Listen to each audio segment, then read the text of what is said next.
Hey, my name is Cherrell. I'm the host of Let's Talk the Show, and this ain't a podcast. As always, I want to thank you guys for tuning in with us here. Let's fix our camera. Hey, y'all. So, as always, I want to thank you guys for tuning in with us this Tuesday again, and as we'll be discussing all things baby. So, we're discussing from getting pregnant, finding out you're pregnant, birthing, what type of births. We're talking about after birth, postpartum depression, baby blues, breastfeeding, which is, I know, is a really big topic that's really going around nowadays. So we're going to be discussing all things baby, and I'm so glad you guys came here to join us. So sit back, relax, and enjoy today's show. You guys do know the routine by now, so if you're just joining in, make sure that you drop something in the comment section that you're grateful for. I will start. What am I grateful for today? I am grateful for, I don't know. What am I grateful for? I will just say I'm just grateful for life. Like, able to just get up every day, and grateful to get up every day and just be here. You know, so many people are in the hospital. So many people are not here. So I'm just grateful for life today. If you guys are just joining, you guys know the routine. Drop something in the comment section that you're grateful for. I just was saying that I'm grateful for life. I would have said that I was grateful that I didn't have to cook, but I ate pizza and it was not that good. I ate it and took a nap, and I woke up feeling so icky. So yeah, guys, drop something in my comment section that you are grateful for today. I am grateful for family. I'm grateful for life today. Let's see here. Actually, what we're going to do. So sorry about this, guys. So let's see if we can do something here. Okay, there we go. That looks better here. So, guys, drop something in my comment section. Tell me what you're grateful for. Let's see here. Let's see.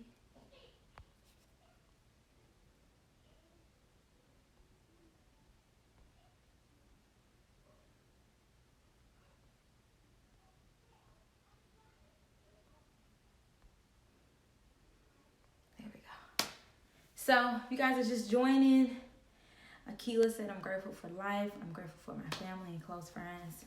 I'm also grateful for my family, my friends. I don't really have friends. My friends are really like family. So, yeah. So I guess I really just only have family. So, I'm grateful for them all, though. You guys are just joining. Make sure you drop that comment section. Tell me what you're grateful for. You guys are going to see me drinking water periodically throughout the episode. Just because, like I said, I just did not feel good after I ate that pizza. I just woke up so, nasty. But I'm so happy you guys got to join me. And we're going to jump started right off. So we're talking about pregnancy, all things pregnancy. And obviously I have a kid, so I'm going to start off. Well, finding out I was pregnant was like, if you guys have children, or if you, drop in the comment section. We're going to talk about your pregnancy experiences. How did you feel when you first found out you were pregnant? Drop it in my comment section. How did you feel when you first found out you were pregnant? How did I feel when I first found out I was pregnant? I thought it was a joke. I'm not even gonna lie. I actually had a conversation when I used to work at my job a few years ago. Not that I had ever attempted to get pregnant, but for some crazy reason, I didn't think I could carry children. I didn't think I could have kids. So when I found out I was pregnant, I was like, this is a joke. I can't be pregnant because I just can't be pregnant. I didn't think it was real that I could have kids. Not that I had ever had an issue. I just didn't think it was real. So when I found out I was pregnant, I was I didn't believe it a little bit. I thought it was a joke. And then after I talked to my friend who had actually had a kid, she told me that you get false negatives. That's what she told me. So I was told that when you take a pregnancy test, you get false negatives. You do not get false positives. But I was like, you could get a false positive. She was like, no, it'll tell you you're not pregnant and it be fake before it tell you that you are pregnant and you're not pregnant. So that was my reaction. What were you guys, for everybody that's joining in, what were your reactions when you found out you were pregnant? My reaction was like, I just didn't believe I could have kids. Not that I had ever had an issue with having children or anything. I just didn't believe I could have kids. Like, I didn't think I could have kids. So when I found out I was pregnant, I was in denial. I was in denial, and I was seeing signs like almost immediately. But I was just really in denial, like I can't have kids. I can't get pregnant. Like, this is not real. So that's my reaction. I thought it was crazy. You guys are joining in. Drop in my comment section what were your reactions when you found out you were pregnant. Another thing was just that finding out I was pregnant, I thought like the cheapest pregnancy tests were like a scam. So I bought like one that was like, I think I bought like $1 one. And then I think I went and spent like additional $2 or $3. So then I went from $1 one to like a $4 one. And I was like, yo, look, if they all saying positive, I ain't spending $10 to find out if I'm pregnant. That shit is fake. Like, I'm not doing that. So then went down the line, came to ultrasound. I was like, oh my God, it's real. This is real. Like, oh my God. I think I got dizzy when I found out I was pregnant. Like, that was... I got dizzy in the bathroom. Like, what the fuck? Flag on the play, yo. You guys are just joining in. I'm just discussing my reaction to finding out I was pregnant. I'm leaning over. What were your reactions when you guys found out that you were pregnant? Yeah, and I think when I started kind of believing that I was dizzy, I got real dizzy. I'm grateful for everything. That's what's up. I'm just grateful for everything. What were your reactions when you guys found out you were pregnant? So obviously I'm far past being pregnant. I have a whole 1 year. How old is my kid? He's 14 months. I always forget. He's like a little old man. I have a 14-month-old, and he acts every bit of like 60 years old. He yells at the TV. He's such an old baby. He's so old. He wakes me up in the morning. Like, he's really comical. I really wish I could have a camera just to watch all the things that he does, because he's really funny. He's been a funny baby since he was born. Okay, so we're discussing your reactions to your pregnancy. Moving past my reactions to my pregnancy, we're going to move towards during pregnancy, like symptoms I had. What type of symptoms did you guys have during your pregnancy? I had sciatic nerve pain, which is a nerve that runs from the back of your ankle to your ass. And it's a real nerve, like a real nerve.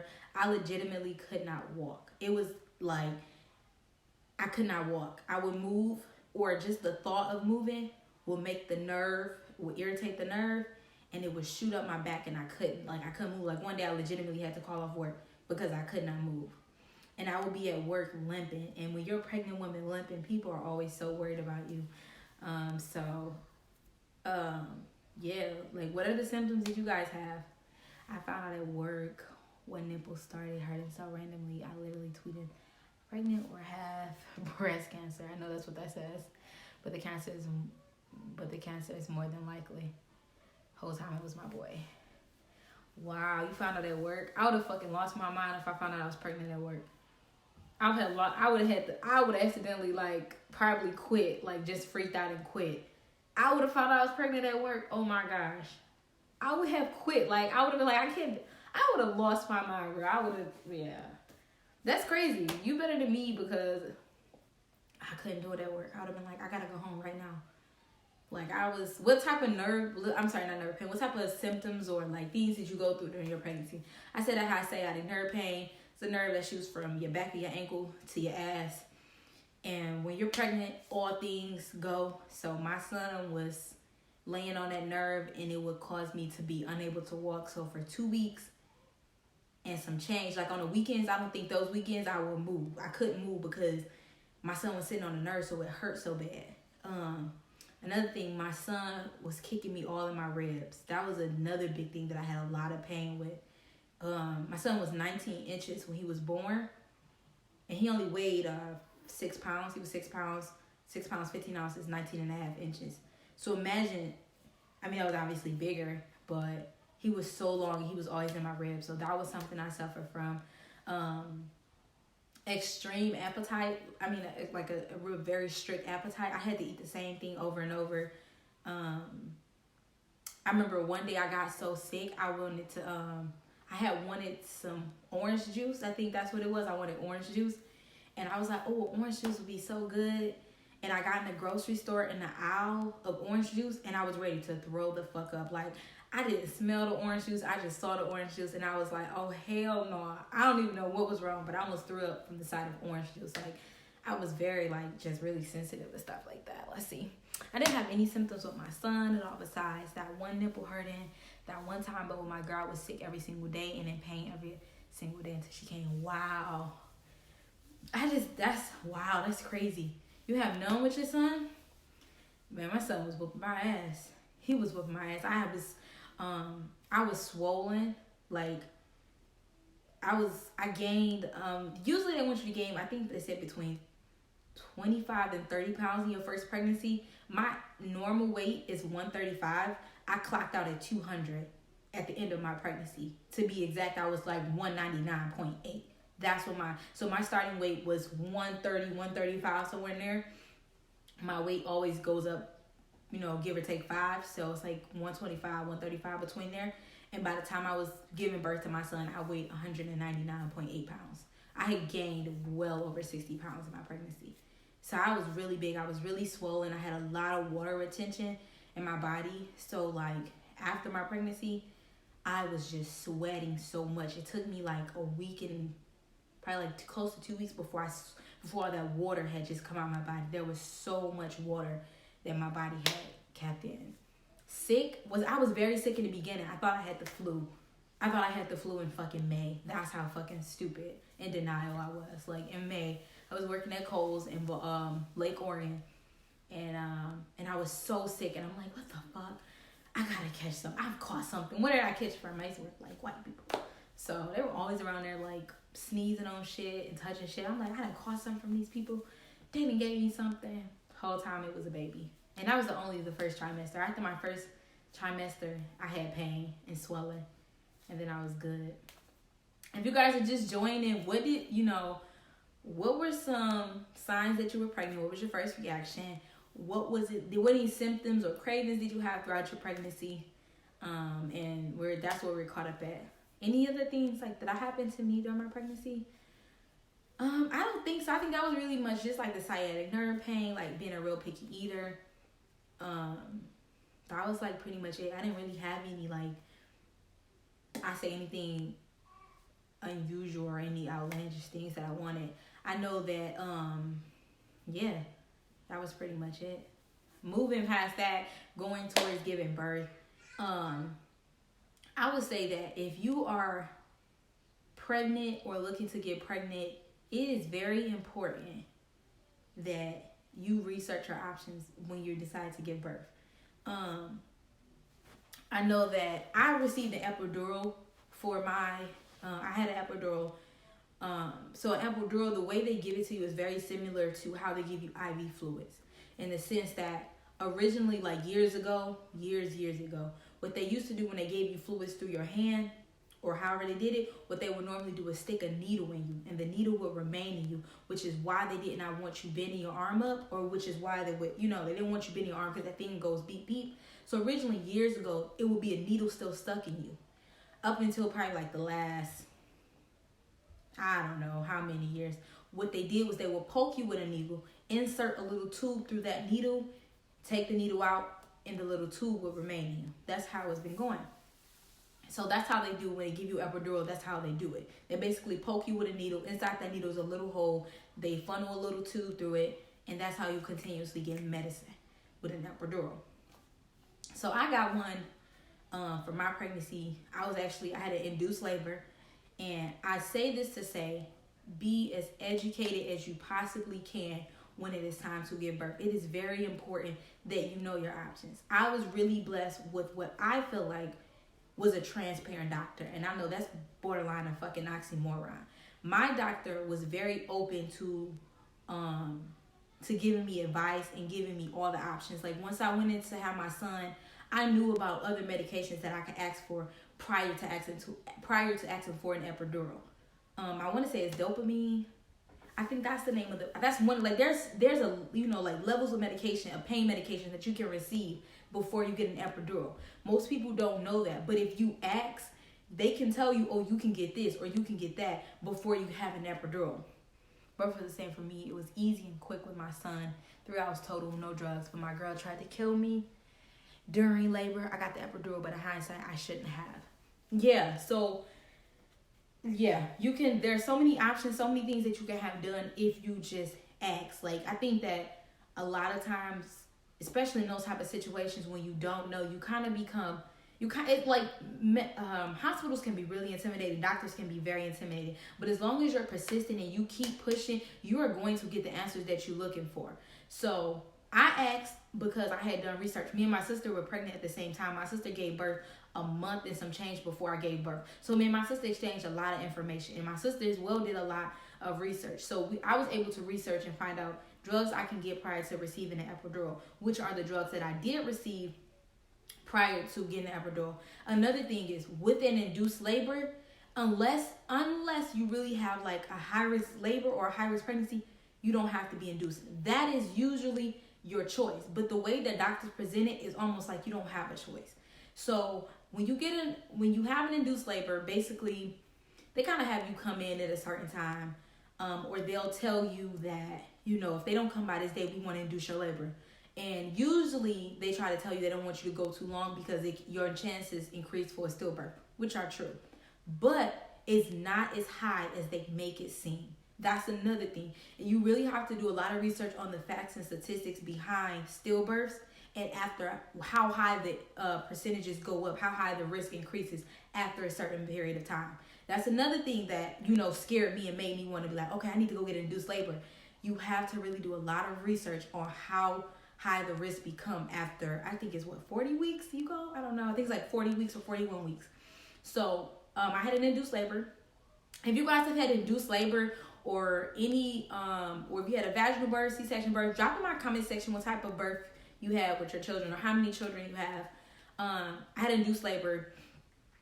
And once I'll walk you guys really quickly through how it was. We went in the hospital about 1 o'clock on a Sunday. I had my son that Tuesday, exactly a week after he was due. So I went in about 1 a.m.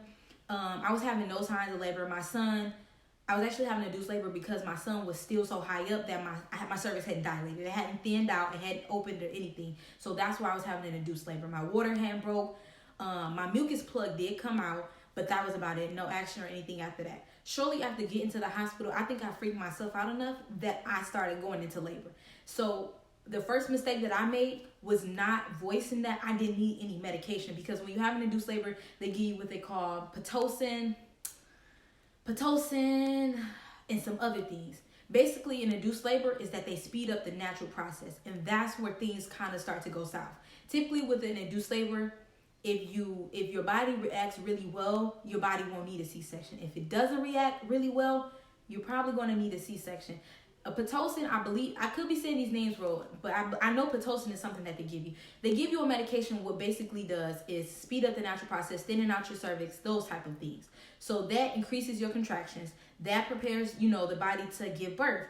So what it does is they give you so much Pitocin, it shoots your heart rate up, shoots baby's heart rate down, gives you a mild fever, okay? A mild fever. And what they're going to do is they're going to hike it up, pull it down, hike it up, pull it down. And that to them starts to create a concern.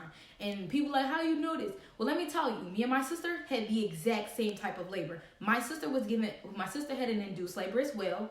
Her heart rate shot up. She caught a little fever. Baby heart rate dipped a couple times. And you know what they said? Well, we don't want to make this an emergency C-section, but before things have to progress and get worse, let's just go ahead and take them. You know what happened to me? Cherrell, you have a fever. Your heart rate's up. Baby heart rate keeps dropping. Let's just go ahead and take them. We don't want it to get any worse. Same exact thing, 2 different states, 2 completely different doctors, 2 completely different hospital systems. That's exactly what happened to me and my sister. They give you medicine. It speeds it up. And another thing about induced labor is usually harder because those contractions are intensified. They give you medicine and it makes your body work harder. So if you have an induced labor, those contractions you're feeling are probably maybe 10 times harder or stressful on your body than a natural contraction would be. Bernice, I was scheduled for an induction, but I went into active labor 3 days before the day. That is so good. I went into active labor before they end up actually putting me on medication, and I feel like I would have been able to have my son naturally if I would have spoke up and said that. But I was just like, my sister was my baby sister was my advocate while I was in the hospital, because I just started panicking. I hate hospitals. Like, you want to freak me out? Take me in a fucking hospital. That shit will knock me the fuck back. I ain't no fan of no hospital, so that's really good. I wish I could have had a C-section? Nah, man. I mean, do I wish I could have had a vaginal birth? I'm happy the way things went. I don't even want to try the other way, honestly. I ain't even gonna lie. Cut me and I have another kid. Just go ahead and cut him and cut me open, take him, and let's call it a day. They know what they are doing. Yeah, they definitely do know what they are doing. They do. I know that typically an induced labor leads to a C-section. And it's because the medication that they give you forces your body to work so hard. And eventually, there's only so much you can do and so much stress that you want to put on your body when you're pregnant. Because constantly making your body contract and release, all they're going to do is say, you know what, this is stressing you out. You're not going to be able to vaginally give birth. So to prevent you from becoming exhausted, we're just going to take the baby out. And that's usually more expensive as well. And the thing about laboring, it should be natural with all mammals. A cat will die and the kittens will not come out if the humans intentional interfere at all. I didn't know that. I don't know about it. I'm always scared when animals give birth. I'm always terrified. But yeah, so when you have a C-section or you have an induced labor usually means they're manually breaking your water. They're giving you something called Pitocin and things that rhyme with Pitocin. And those things are going to speed up your contractions. They're going to make your body stressful. And they're going to tell you to have a C-section just to prevent you from stressing your body out. In actuality, you didn't stress your body out. Your body's working hard because of the medication they give you. I want to have a home water birth just because there's a lot going on and I don't trust the doctors and medications. I think that's a really good option to have a water birth. I think it's really important that you do a lot of research on those. I don't know much about water births. Home water birth, same thing. Me and my sister did want to get one, but things did not pan out like that. I had an OBGYN as my primary doctor. My sister had a midwife, I believe. I don't think she had a doula. I believe she had a midwife. So I applaud however you give birth because there's no right or wrong way to do it. Everybody is literally different. Some things are life or death for other people. So however you decide to give birth, more power to you. Whatever works for you, more power to you. So if that's something that you want to do, I would encourage that because I'm a fan of natural. I'm a fan of no medications. So if that's what's worked for you, I say do as much research as you possibly can, and get it done. I think that a lot of this is mind over matter. I will also say that so during my pregnancy, I was able to. I said, you know what? Drop where you guys gave birth. If you gave birth in a hospital or you did a water birth, drop those experiences in the comment section. What was it like during giving? What was your experience like giving birth?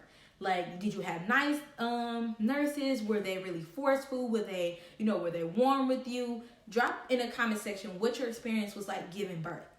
For me, I'm a very aggressive person, and when I was drugged, I don't think I was much better. I remember at one point they allowed me to get up for like an hour. I could eat. And I should have known then that they was just going to tell me I was getting a C-section. I was able to get up, and they have like circular monitors on your stomach to monitor the baby. And they allowed me to get up. And I will say this. Advocate for getting up and walking. I don't know if anybody else will tell you this. I will be the first person to tell you. If you can walk during contractions, them bitches are cake. And I'm not playing to you. The contractions, when you can walk and move, ain't shit. I'm telling you, them bitches still hurt. They still hurt. Don't get me wrong. I ain't saying it's pain-free. But they're like menstrual cramps. Strong menstrual cramps. Not as strong as they would be if you're laying down. When I got up to walk, I think I got all the way to 6 centimeters. I don't think I got to 8. I think my sister got to 8. I got to 6. When I was able to walk, during my contractions, I was able to walk from 4 centimeters to 6 centimeters. By the time I got back into bed, I was in 6 centimeters and I stalled out at 6. If you can advocate for getting up and moving, it is so much more, it's so much relief on your body. It's so much easier for your body to move during pregnancy and to be able to absorb those contractions when you can move. I was able to walk on the maternity floor and walk 2 centimeters.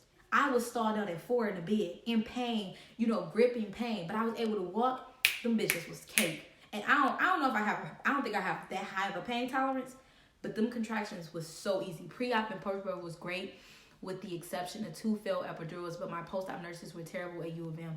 Wow. 2 failed epidurals, oh my goodness. Speaking of failed epidurals, my epidural, after you have a C-section, they don't remove your epidural, they keep it in, right? And what they do is they reduce the dosage that they give you. And that's because when you get it, it numbs your body. I know it's your lower half. You can't walk. So they slowly but surely reduce the dosage so that you can regain, feeling in your legs and walk. They want you to get up and walk the same day.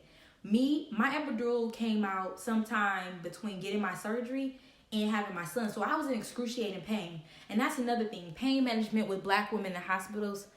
Baby Lord, I wish they would have let me get up. I stalled out at 7.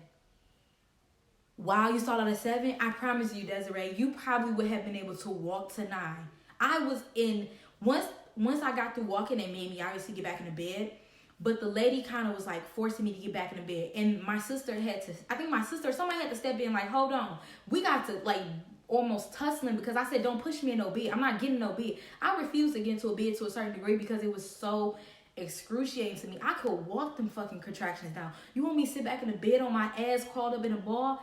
And it just became so overwhelming. I was losing my breath. And that's when I asked for epidural because that shit was so much. And I feel like I was having a losing battle being doped up because I was already on medication. So I'm doped up. I'm trying to walk. I probably was a fall risk. So I would say advocate for walking during your pregnancy. That shit is cake. I promise you. Trash. My nurses, you had a failed epidural. That's crazy. My epidural did come out after my C-section. Once I got to the room and I kept saying I'm in pain. They're like, you shouldn't be in pain. You're still getting some epidural. That's when they, checked my back and my epidural thing, like the little tube was stuck to like my lower back because it had come out. So I had been in excruciating pain for who knows how long. I home labored with my son up until about 6 centimeters. With my second, you home labor with your son. Wow. Up until about 6 centimeters with my second son. What? Courtney, you were so lucky. I didn't get that far. At 1 o'clock, I was like, let's go. And then I got there and I got to have it. Mine definitely fell too. When the nurses changed shifts, one said I was at 3 and the next said at 5. So mine definitely wore off after 10 hours. Yeah. See, yeah. And I don't know, this crazy not you guys are saying this because I didn't know how common it was that those things come out because typically they're like taped because an IV is taped. They tape your IV so that it can constantly flow in. But mine's had fallen out. I think I kept saying I was in pain and she turned me over and was like, let's just check and see what's going on to make sure your epidural's okay. And when she turned me over, it wasn't nothing to pull out. That damn epidural had already come out and was like stuck to my back because I was sitting so much on the bed. So definitely when you are in pain, that's the one thing about having a baby and you're in a hospital, you have to advocate for yourself. You got to be on their head because they will just ignore you to a certain degree. Wow, they did the first one wrong. How so, Dominique? You definitely got to advocate for yourself, especially your pain medication. You got to advocate for, they had they put the needle in your hand to give you fluids. I fought with them about that. We got to put it in your hand. I said, why you can't put it in my arm? I don't like shit in my hand. I need to be able to move freely. And plus, I'm so sorry about that, guys. I remember we had a lot of conversations or like borderline arguments with my nurses because I was not going for just anything. You wasn't going to just give me anything. You wasn't going to just do anything to me. I'm questioning everything. Mine didn't fall out. I walked around the house and up and down the stairs until I couldn't move anymore. And when I got to hospital, I was at 6 or 7. That's dope. I really wish I could have labored at home. I just don't know if my sister would have known what to do. I don't think my sister would have known what to do if I was labored at home. Come out, it just wasn't working. If I didn't have Black nurses, they would have ignored me. I agree with you, Ashley. I agree with you. Yeah. I ain't gonna lie to you. I had my post pregnancy, post birth. My nurse was black and she was on it. She was genuinely like, why you keep saying this? What's wrong? Like very on it, very adamant. You know, as I know that once you work in a medical field, the one thing that you never are supposed to do is leave medication in the patient's room. That's a no-no. That's a big no-no for various reasons. One, somebody else will come in and take that medication, and then that's a liability on the hospital. Second of all, that patient can do anything with that medication. You can use it as a weapon. So I know firsthand that when you deal with medications in a medical setting, you never leave any medication open in a patient's room. My nurse, I'm not, ever gonna put her name out there, but she was so patient with me, and at times I was just like, I'm gonna take it, and she did that for me. She would leave my medication in there and let me take it when I felt like I wanted to take it, because at the time I was actually denying my pain medication. So I had a really good nurse that really was she did a really great job of advocating for me, and when I felt like I couldn't do it for myself, had an intern do it. I'm like, bitch, this is not Grey's Anatomy. I want a real doctor. That's also another thing. That is a very real thing. I wish I could tell you. So when you go in to give birth, I believe they give you forms to sign, right? So me, I'm paranoid because I don't trust none of y'all. They give you papers to sign. That very topic you talking about, Dominique, they give you a paper to sign and ask if it's okay if they allow other people in your room. And what I'm really trying to, I know I work for an insurance company, so I'm trying to remember what it's called. I'm so sorry, guys. There's a paper they give you to sign it. You can decline allowing residents, because that's what they call them, residents, in your room. You can decline to allow them, because what they do is to a certain degree, you're a test dummy. How you gonna learn if you don't never see the real thing? So you're right, they do allow interns to come in and to test on you. You have the option to decline to allow anyone outside of a fully licensed doctor to do your procedure or to take care of you. You can decline that. And you have the right to do so at any point. You have the right to revoke that if you did not before. I think I have I think my doctor's office even asks me, will I allow someone to come in? So, guys, we on have some really great points. Post pregnancy, you guys always want to advocate and learn about your options for giving birth. You want to learn, do you have the option to have a home water birth? You want to learn you want to learn the pros and cons of having an OBGYN as your primary caregiver, or a doula or midwife. You also have the option to look into where you think it's safest to have your baby. I personally feel like hospitals and safety, I don't think those really go hand in hand. But you have the option to figure out what hospital you feel like best suits you and your child's needs. I think it's always important that you guys do those tours. A lot of hospitals offer tours on a maternity ward. Take those options. Take those tours. Get to know the facility that you're going to be in. Get to know the rules of those facilities. Do they allow water births? How many people do they allow in your room? Those are things that you definitely want to take note of when you're pregnant. Yeah, I declined after that. I was fine with them stopping by but not touching me. Yeah, I ain't want none of them niggas in my room. Fuck out. Boy, I'm not no test dummy. Fuck out my room. Next time I want to do it for sure. Definitely. I think my sister, Dayshell, if you're still in here, I'm not sure if you can drop in the comment section what your experience was with a midwife. I think my sister had a midwife. I had an OBGYN, but she's been my OBGYN for like 5 or 6 years. And she is like dope. We're going to talk about that afterwards as well. Yeah, I think, Kimalitha, I'm not sure if I saw you come in. Dropping your experience of, I believe Kimalitha is a doula. I believe so. A midwife. She may be a midwife or doula. Kimalitha, if you're in here, dropping your experience and your expertise being a midwife or a doula. Yeah, I don't know if I want to be home next time. I just know that I'm definitely going to be a lot more active during my next pregnancy, and I'm just going to be doing a lot more intense research. So, post-baby. Research midwives, your service providers, your caregivers. Research those facilities. Take those tours. Another good thing, be active during your pregnancy. When you're active in your pregnancy, it makes a whole lot of difference. It makes a hell of a lot of difference. And I say that to say that I felt so much more just confident. I felt so much more myself when I was walking my dog versus later on in my pregnancy when I got lazy. And that's probably kind of where I hit a stride, like just not a lot. I didn't have real complications, but just like sciatic nerve pain, things like that. It's so important to not use pregnancy as a reason to just eat all types of crazy food and not be healthy, because in reality, that's the time that you really want to be as healthy as possible. It is not easy to create a little life in you. It's not easy. They don't even want you to cry or stress so much. How can you possibly how could you possibly think eating crazy food and just pigging out is healthy? So it's always important. Drink a lot of water, walk as much. That stuff is important for your snapback.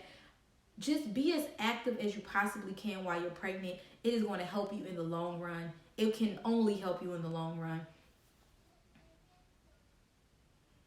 Yeah, about breastfeeding. I'm definitely going to get to that in just a minute, Courtney. So yeah, walk during your post-baby, walk during your pregnancy. Eat as healthy as you can possibly eat. Research the facilities. Research these caregivers. What else is another thing post-pregnancy? Research your options for pain medication. That is super important. A lot of people think going in, they have to have epidural. You don't. You do not have to. You have the option to, and I can't say this enough or stress this enough. It is your option to decline whatever. I just want you to know that nothing is mandatory for your birth, but for you to give birth in a safe place. That's it. You can decline just about anything. Anything. And it's really just about asking the right questions. Because once you start to ask the right questions, they start to get tired tongue really quickly. They won't give you those, oh, you need this, or you can have this. Do I need this? And what they'll say is, I suggest, or we recommend. I don't want no recommendations. Is this mandatory? Well, no, it's not mandatory. Then I don't want it. Boom. But you also don't want to be just declining things just to be rebellious. You also want to make sure you've done the research. I didn't need no damn needle in my hand. They could have put it in my arm. They just wanted to be ass wipes and put it in my hand. And research vaccines are actually definitely research vaccines. We're going to get there too. During labor, it's very important that you not be timid. During labor, it's important that, post baby, pack a good bag. I know you may not think you're going to read a book. Bring some things that are calming to you. I wish that I would have bought, I had a poor packed bag. My bag was so packed. It was poorly packed. I wish I just would have thought more about myself and not been so hype about my baby. Once I had my baby, I wish I would have thought more about myself. I hated being in the hospital. I genuinely don't even think I ate in the hospital for real. I was in the hospital 5 days. There's it's a 48, 96 hour rule when 48 hours is for vaginal, 96-hour rule is for C-section. So those are the length of the hours that you'll be there, depending on what type of birth you have. I wish I would have packed more things for myself during my pregnancy. So pack a nice bag. Think about yourself after your baby. You think you're going to be all over your baby, your kid is going to sleep like crazy. Pack things for yourself. Post-baby, start taking care of yourself because you're going to be a whole new person. Now, post-baby, we're going to jump right into breastfeeding. Since Courtney brought up breastfeeding, I know you said you don't really want to, drop in my comment section if all the moms or dads who had breastfeeding wives or girlfriends, if you breastfeed, drop a milk bottle in the comment section. I don't know what else. I guess that's a poor thing because you don't really need bottles when you breastfeed unless you're on the go. So if you breastfed, drop a bottle in my comment section. Let's see here. Let's see here. Let's see something.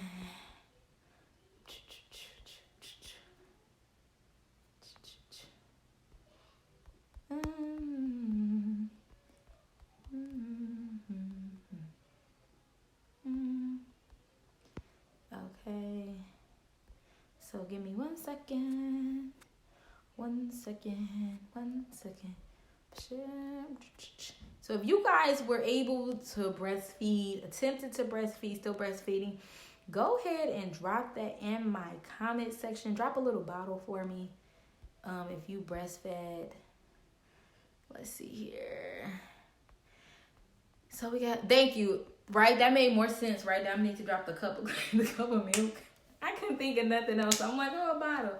Yeah, so definitely drop some bottles. So yeah, we got a lot of moms that breastfeed. Shout out to y'all. If you guys breastfed, I breastfed my son. Courtney, I know you did say it's not something you want to jump blindly into. Yes, I agree that when you come to any decision that you make with your kid, you definitely want to research. What I would kind of want to disagree with that in the sense saying that breastfeed, you won't know much about it until you do it. You can read all the things, you can do all those things, but breastfeeding is definitely one of those maternal things. You just got to do it and figure out how it works for you because it's different strokes for different folks. Like my son, I had to hold him in a football pose to begin to breastfeed. I wasn't able to hold him like this. He wouldn't latch.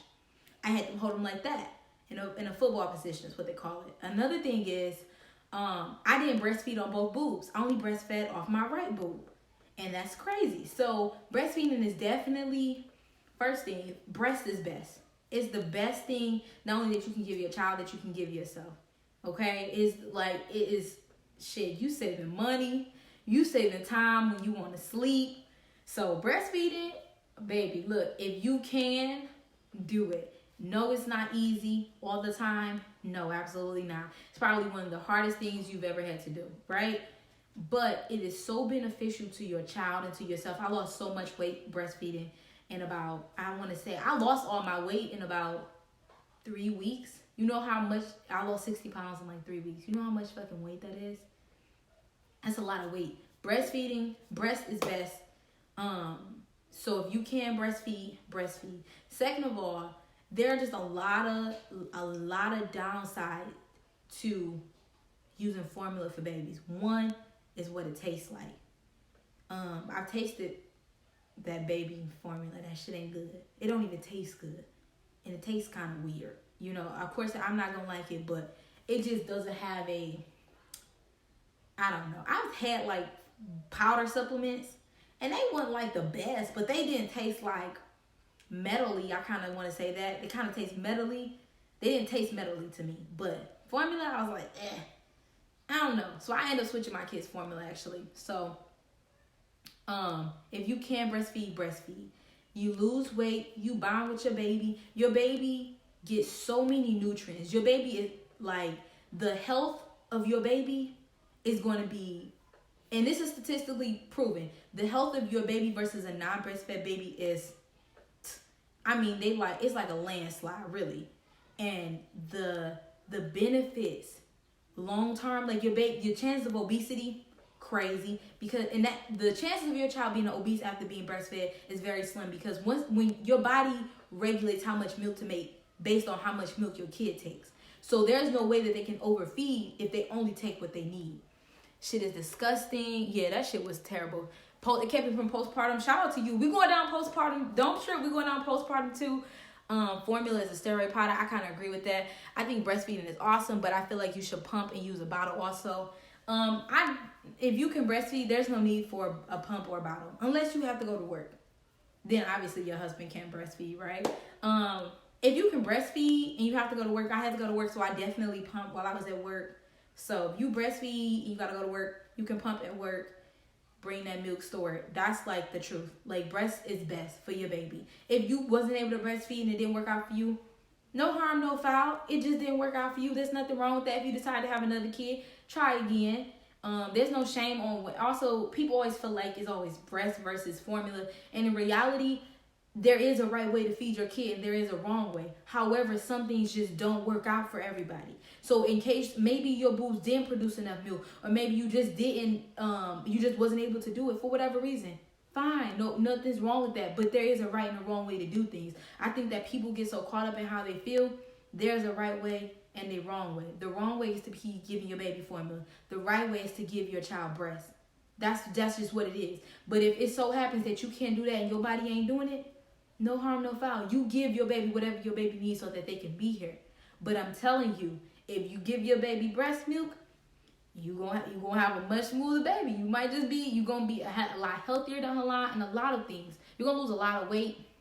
I hated pumping. Yeah, I had to manually pump before I could use it. I don't even use a electric pump. It just doesn't work for me. I use a manual pump. I've been using a manual pump since I was in the hospital. And it's been working beautifully for me. That's another thing. When you pumping because you have to go to work, make sure you can pump at work. there's no job in the United States of America that will deny you the right to pump if you breastfeed your child. If they do, you can take that up to HR, and from there on forward, I'm sure you can make sure you get a lawsuit. Every job should have a designated area or allow you to have a space so that you can pump for your child. If they deny you that, take it over HR and follow through. You can sue them for that. They're so very true. My first is formula fed and my second was only breast milk, and they have so many differences. Definitely. I wish I could show you my sister-in-law's daughter. She's breastfed. When I tell you she was at one having whole sentences, it's crazy. She's only breastfed. My son, he was both. He was more breast milk than formula, but I went back to work and I could not keep up just because stress will also decrease the amount of milk that you produce. It's important that you eat. I also was not eating really well. That's another thing that, along with postpartum depression, that's how mine's developed, or that's how mine's manifested. I wouldn't eat. So my milk was not, my sister would always tell me that. She's like, maybe you producing milk, but you're not producing potent milk, which is a very big difference when you don't eat. You'll produce milk, but it won't be so full of impact with those proteins because you're not eating right. So eating healthy is always a big thing when you're breastfeeding. Hated pumping. I like pumping. I used to like getting away from work. I used to be like, I gotta pump. Leave me alone. I'd be gone for an hour because I could never pump in 15 minutes. That shit would never work. So, bitch, I need an hour. Let me pump. And I can pump both boobs sometimes. Another thing, I can never pump both boobs. Most of the time, babies have allergic reactions. Yeah, they sure do. They have used soy because of side effects from the shots. Yeah, my son had a lot of throwing up from formula. He threw up breast milk too, but not the way he did formula. So that was a really big deal. To be mindful of the formula that we gave him. So when it comes to breastfeeding, yeah, I do. I think I've used pump breaks too, because who want to sit here and look at y'all? I don't want to look at y'all. I want to go be on my phone and stuff. So I think it's important post-baby. We're going to jump right into it too. Breastfeeding, breast is best. Research how to breastfeed. Talk to people about breastfeeding. Do not let these, and I'm going to tell you this to be one thing. I've seen, and I'm going to say in the hood, they have a lot of ignorant ass reasons as to why they don't breastfeed. These same people smoke, drink their whole damn way through the pregnancy and then want to say, oh, I don't breastfeed because I want to drink. You can have wine when you breastfeed, okay? Let's just be clear. As long as you're not drunk and as long as you can function, you can breastfeed. So don't worry about alcohol going through your boobs and getting in your kid. As long as you can fully function and maybe you had 4 shots. If you can fully function and drive home, you can breastfeed. You're fine. The amount of alcohol that actually goes through your boob when you breastfeed is very minimal. Now, ain't nobody saying go get wasted ass drunk and breastfeed your kid. That's not what I said. That's not what I said. If you can fully function after you've been drinking, you can breastfeed your child. You're fine. The amount of alcohol that goes to boobs, trust me. What you also do want to be is mindful. Any medications you take or anything that you may get prescribed through a doctor, think about that. That is very important. So do your research on breastfeeding. It's really healthy. It's best. If you can't breastfeed for whatever reason, no shame, no harm, no foul. Make sure your baby lives. Don't beat yourself over it. Understand water increases supply. Water also helps improve flow of breast milk.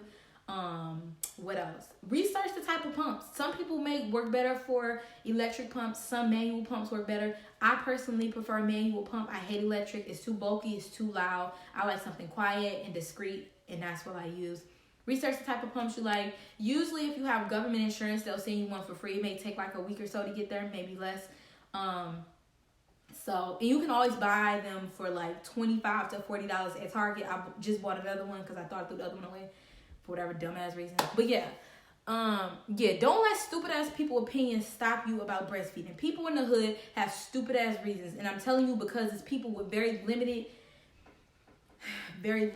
views. Trust me. Do not, if you live in the hood and your people ghetto, that's cool. Breastfeed your baby. Pour into your child from birth. That is how they grow up to become these smart and great individuals. It's not just because they happen like that.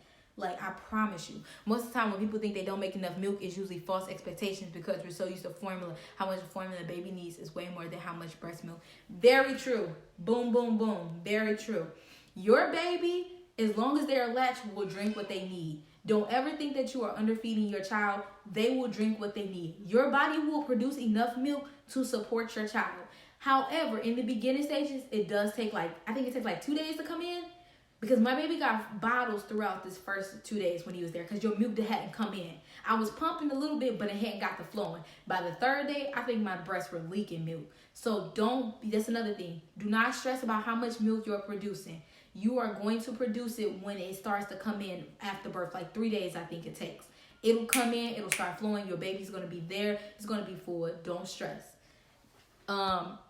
I won't go into great detail. Cluster feedings, you guys just got to do research on that. And don't let nobody's opinion. Please don't. People in the hood got stupid ass opinions.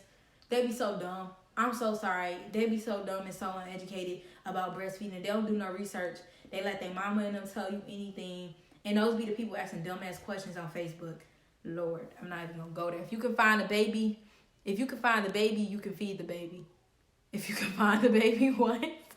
And don't be afraid to feed your baby anywhere. Please don't. First off, in my heart, I'm a rebel. I've been a rebel at my heart since day one. I am not putting a blanket over my child's head. Y'all can fuck off. I'm not doing it. I'm sorry. That's me. I'm standing strong in my opinion. Ain't nobody gonna change me.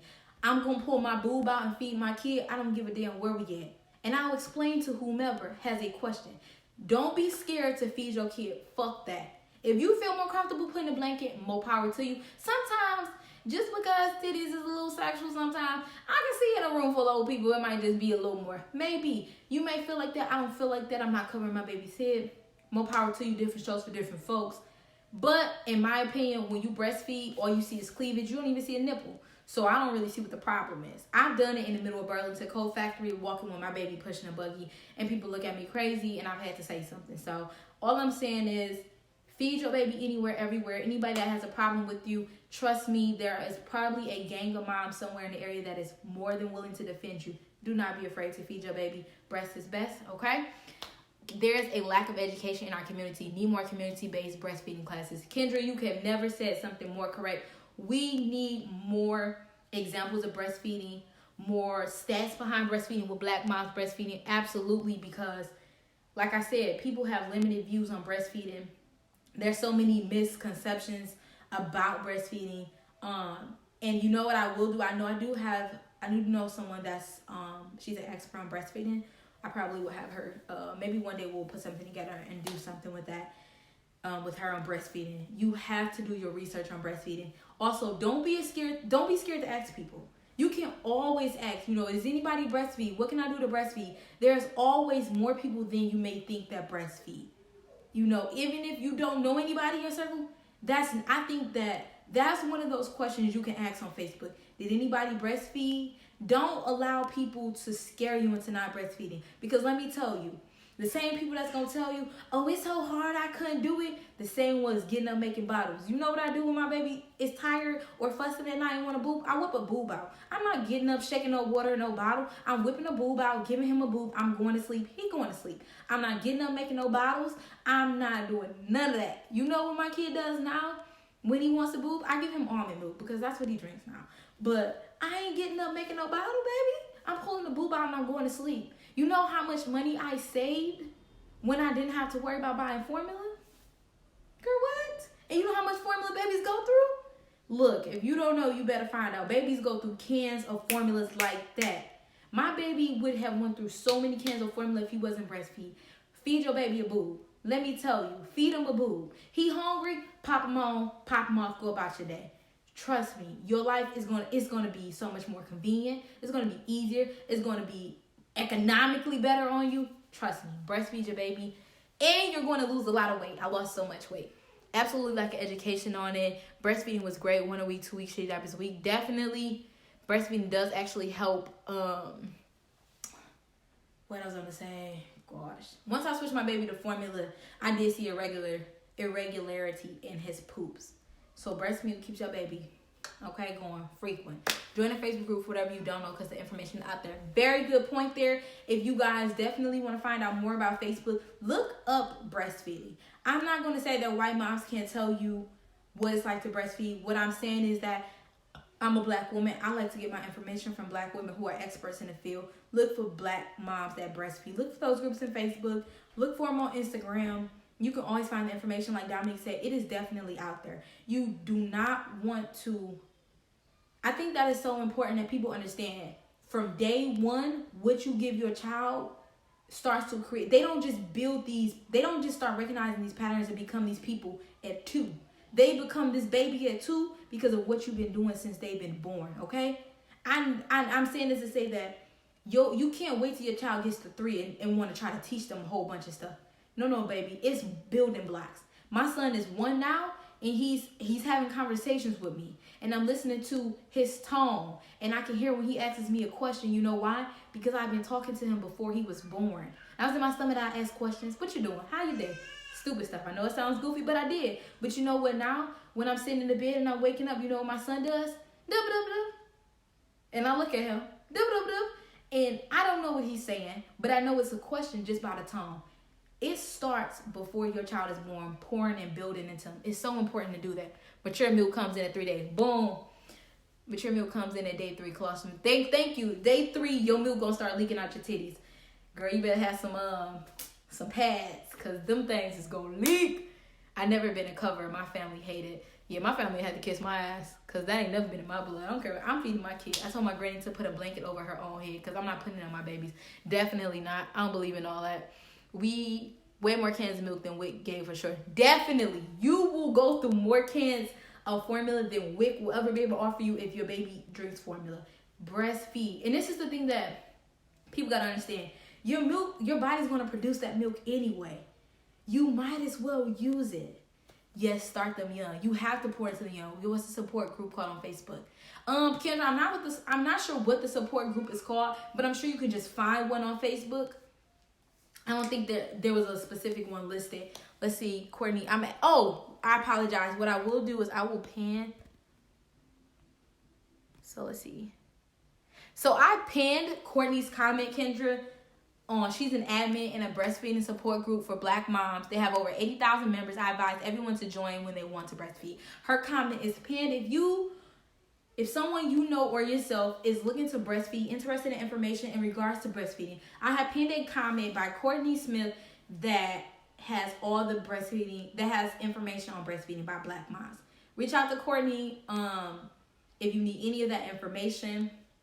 She's definitely going to be able to help you with that. I'm sure that group has tons of information. I have not seen it myself. I have not been in it. But I know that breastfeeding is best. I know that all the information that I've gathered about breastfeeding has been from Black moms. And I say that I've gotten some of the best information, some of the most helpful information from Black moms. I just feel that it's most important to get information about yourself from people that look like you. They can provide the best insight sometimes. Moving past that, because we can talk about breastfeeding all day and ending the misconceptions about them. Moving on forward to postpartum depression. Lord. Woo, baby. All right. So postpartum depression, God, it can show up in so many ways. In this topic, we can go many moms.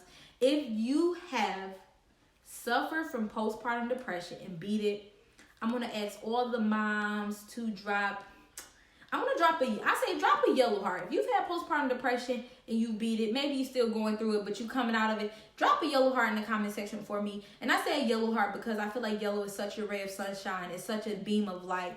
All my moms who suffer from postpartum depression and you beat it, or you going through and you see life, drop a yellow comment in my drop a yellow heart in my comment section. Because we have to acknowledge it, and we have to, just be more mindful about it and not be ashamed. I didn't know anything about it till I joined the group on here.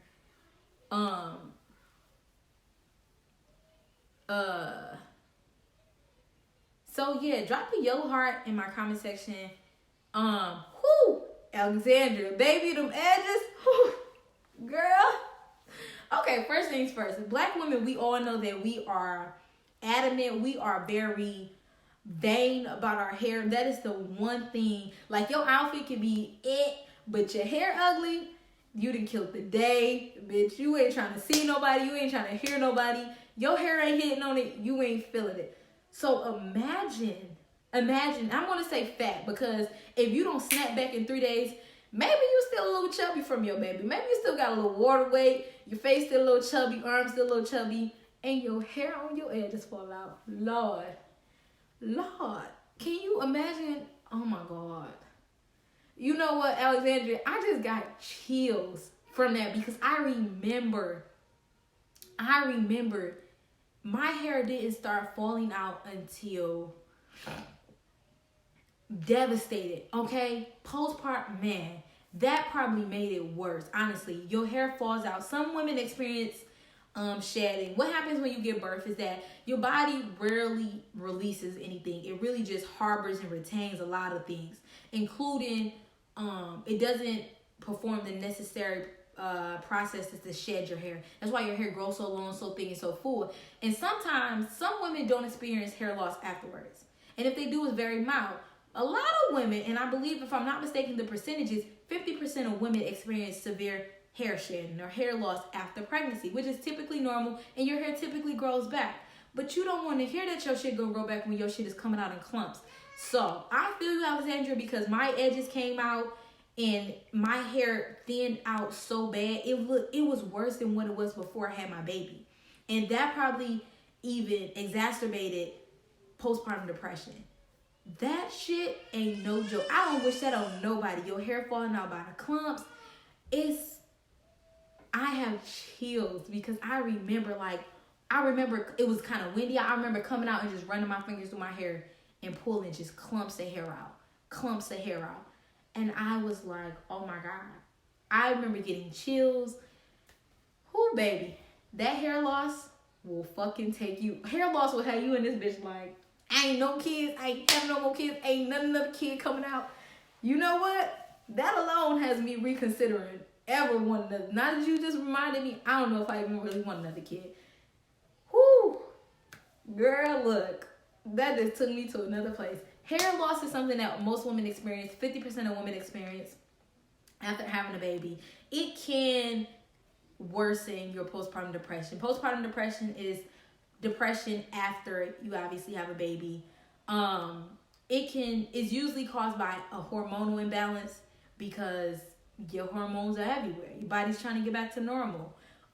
Your mind, I believe, does not even go back to the same size until 2 years after. Another thing, if you've worn glasses, I wear contacts. After you have a baby, your eyesight may worsen or get better. My eyesight worsened after I had a baby. It worsened after I had my son a few months after, and then once I went back, it started going back. So I had decent eyesight.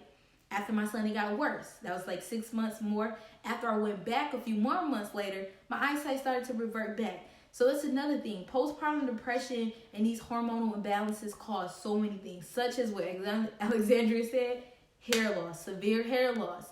It can cause your eyesight. It definitely messes with your memory. I'm just starting to regain my really good memory. Like, I had a really hard time remembering things. That actually affected my job. I had a really hard time remembering a lot of things. So that's getting better now.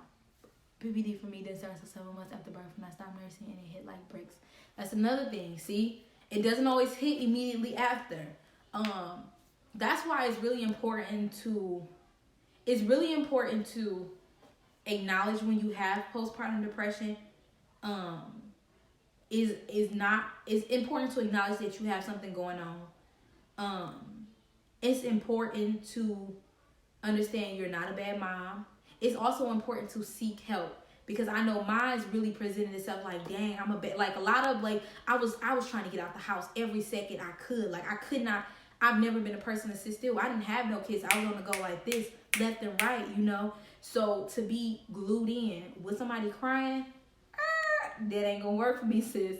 And it wasn't that I didn't love my baby. It wasn't that I didn't think the world, but it's an adjustment. It's a really big adjustment. So that adjustment can manifest in depression.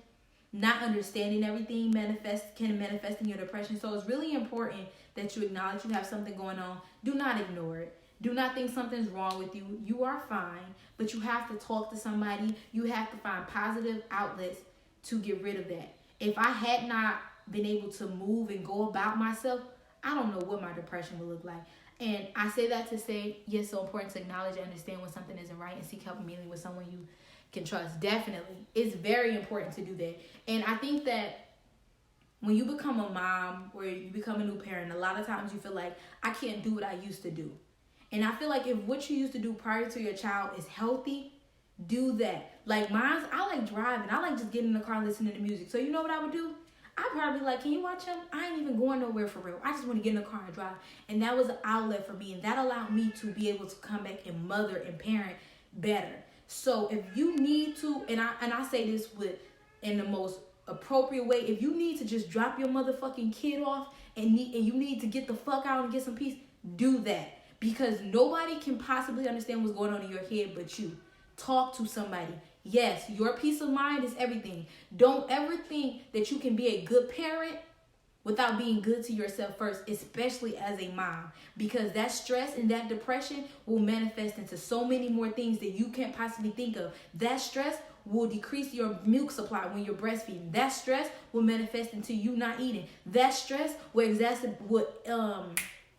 increase the hair falling out your head. So now you even more stressed. So you need to acknowledge that I'm depressed. This shit is in my head. I'm depressed. Talk to somebody about it. Be okay with how, as long as you can find a healthy outlet with your depression, you should be fine. Everybody goes through it. More women than you can possibly imagine goes through it. It does not make you a bad parent. If you just need to get the fuck out the house, do that.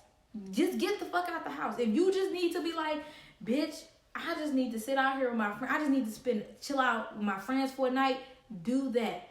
So many women are cooped up in the house with a baby all day crying, and they never had to take care of no damn kids. And that's not to say you weren't ready to be a mom, but you go from being out all night or being by yourself to having somebody glued to your hip. That's an adjustment, whether you're ready for it or not. Nobody can prepare you for that. So you're not a bad person if it's a lot to deal with. It's always going to be a lot to deal with, and you're never going to be as ready for it as you think you are, even outside of your financial situation. I literally never felt. I'm sorry, I was reading that in my head. I have a bad habit. Let me see here. Wait, let's see. Go up.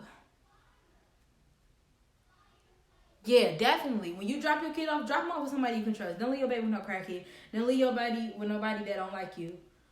You shouldn't even be dealing with nobody that don't like you. Don't leave your baby with nobody that don't like you. Leave your baby with somebody that love you and love your kid. I was blessed. I have like 5 places I can drop my son off. I lie. I have like 3. I have like 5 places I can drop my son off that love me. Or they might love my kid more than they love me, actually, but whatever.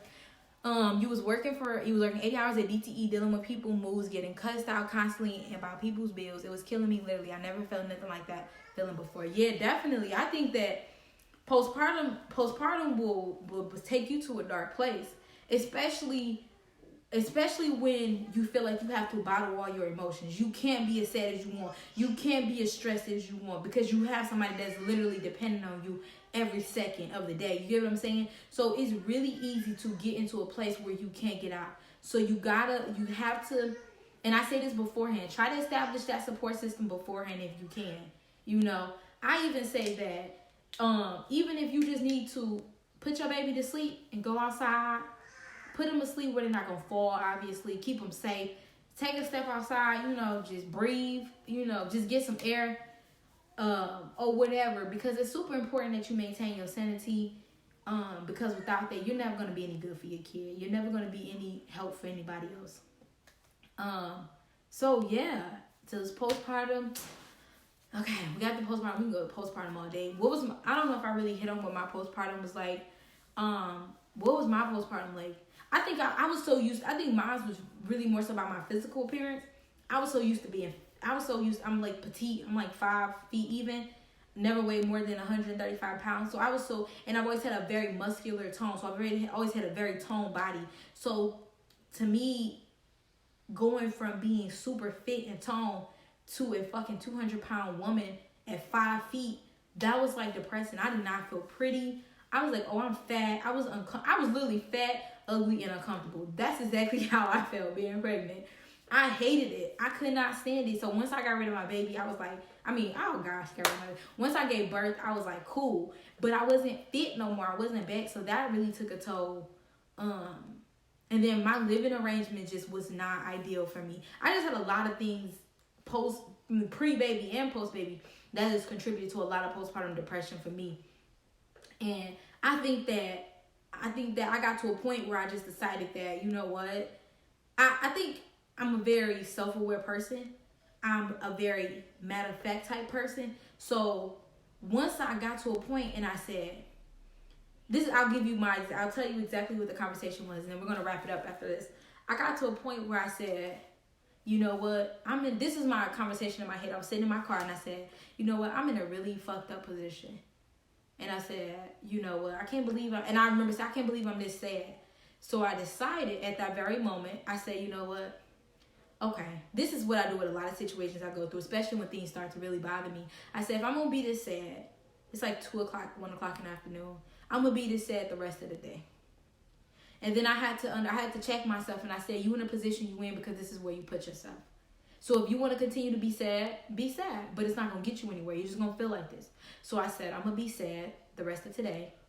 I'm going to wake the fuck up tomorrow. I'm going to do something different, and I'm going to change my mind. And those were my exact words. Those were my exact words. I'm going to change my mind. I understand that when you change the way you think, that changes a lot. Having a C-section, they tell you they don't want you to move. Anybody who's at a C-section know that you can't cough or you can't sneeze at your C-section, right? So they don't even want you lifting your baby for real. They don't want you moving for real, right? So I refuse, because I never was a person that sat still. I refuse. Yeah, you do. You have to definitely give yourself that talk. I refuse, after having a C-section, to be I don't want to say stagnant. I refuse to be sat down and told I can't do anything. To me was like a disability. I refuse to be like that. And like I told y'all before, I'm a mind over matter type person. So I decided, after I was already depressed, I said, you know what? I'm not going to keep being like this.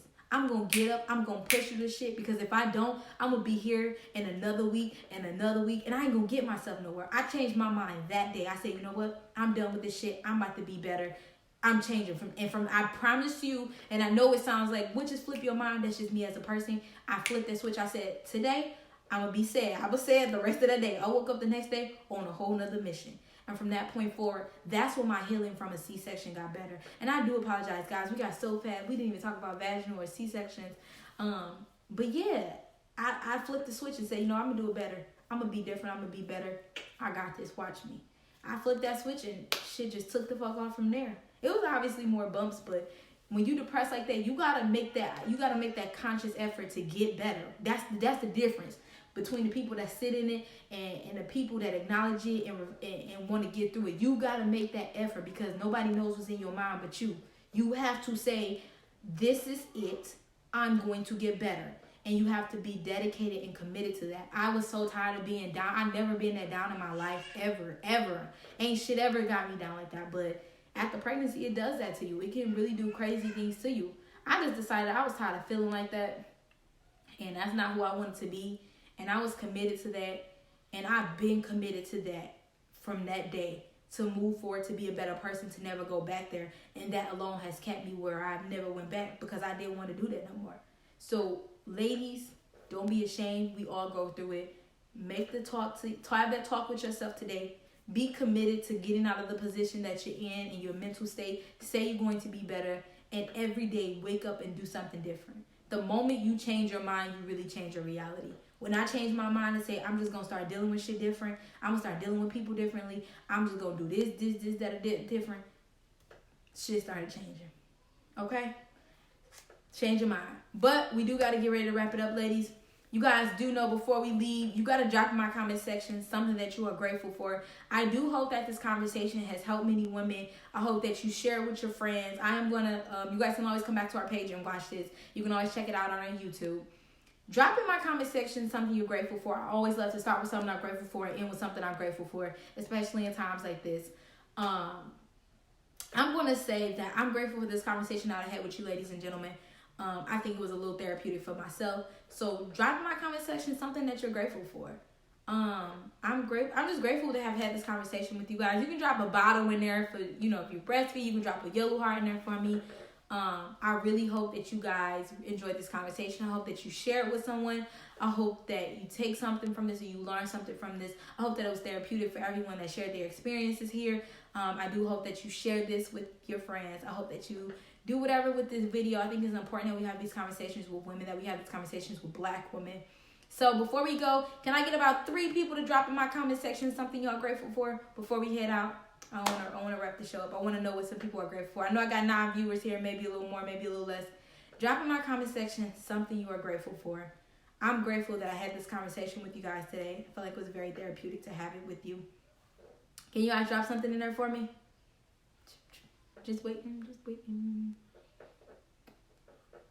You gonna drop something in there? Go ahead, drop it in the comment section. Tell me something that you're grateful for. Grateful for unemployment. Okay, you know what? Look, okay, unemployment hit. You right? You hit. That was a good one. I need 2 more people. Drop in my comment section something you're grateful for. Even if you haven't commented the entire episode, it doesn't matter. You can just say you're grateful for life. You can say you're grateful that gas was cheap because gas is still a little cheap. You can drop, if you had a yellow heart, maybe you didn't drop it earlier in the episode, you can drop that yellow heart now.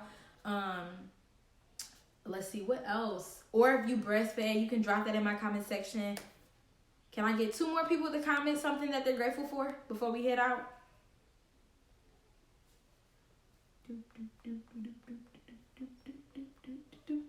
No? I got 9 people in here. I can get 2 people to tell me something that they're grateful for. Grateful for my family. I like that. I'm grateful for my family too, depending on which day you ask me about them. Some days they get on my nerves.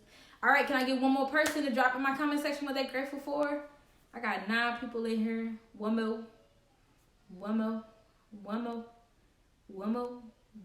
person. Can I get 1 more person to drop in the comment section something that they're grateful for? You looking and you thinking if you should drop it in there. Yes, I'm talking to you. Drop it in the comment section. You sitting on your couch. You wondering what you're going to do. I'm so funny. Still drop it in my comment section. I need 1 more person. You're going to make me comment in my own comment section something I'm grateful for, and I'm asking for y'all. Y'all just watching me. You're just not going to drop it. I really hoped you guys would have participated. You guys really did a really good job today. I really do appreciate it. I'm always grateful you guys chop it up with me. Okay. Well, we're not going to go ahead and wait for that. As always, I want to thank you guys for joining here every Tuesday at 7 p.m. My name is Cherrell Carter. I'm the host of Let's Talk the Show, and this ain't a podcast.